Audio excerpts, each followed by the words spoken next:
గాదె ఇన్నయ్యకు bail 48 గంటల పాటు మంజూరు 48 గంటల పాటు మంజూరు చేసిన నాంపల్లి కోర్టు తల్లి అంత్యక్రియలో పాల్గొనేందుకు అనుమతి. నేడు జనగామ జిల్లాలో అంత్యక్రియలు కాబోతా ఉన్నాయి. ఏది మావోయిస్టు పార్టీలోకి రమ్మన్నట్టుగా, లేకపోతే నా భావజాలాన్ని వ్యాప్తి చెందించేటువంటి విధంగా ఆయన యొక్క ప్రసంగం ఉందంటూ ఎన్ఐఏ అధికారులు ఆయనను అరెస్ట్ చేసిళ్ళు. ఆయనే చించలగూడ జైల్లో ఆయనే ఉండడం జరిగింది.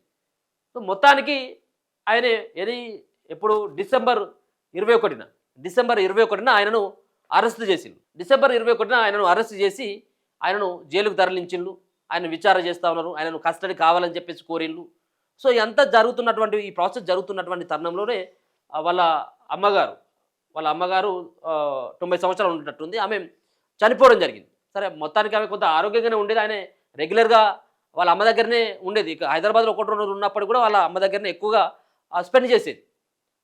సో మొత్తానికి మరి కొడుకు మీద ఉన్నటువంటి బెంగతోనా ఏందో అనేది తెలియదు కానీ పాపం ఆమె తుది శ్వాస విడవడం జరిగింది. మరి ఎన్ఐఏ అదుపులో ఆయన ఉన్నాడు, జైల్లో ఉన్నాడు కాబట్టి ఉపా కేసులతోటి ఆయన శిక్ష అనుభవిస్తున్నాడు కాబట్టి మరి తల్లి అంత్యక్రియలో పాల్గొనాలి కాబట్టి కుటుంబ సభ్యుల విజ్ఞప్తి మేరకు కోర్టును కోరడంతో కోర్టులో కూడా ఎన్ఐఏకి సంబంధించినటువంటి అడ్వకేట్స్ సైతం కూడా లేదు 6 గంటలు మాత్రమే అవకాశం ఇవ్వండి, ఒకవేళ కనుక ఎక్కువ అవకాశం ఇచ్చినట్టయితే సాక్ష్యాలను తారుమారు చేస్తాడు, లేకపోయినట్టయితే ఇంకో పారిపోతాడు అన్నటువంటి విధంగా వాళ్ళ వాదనలు వినిపించింది.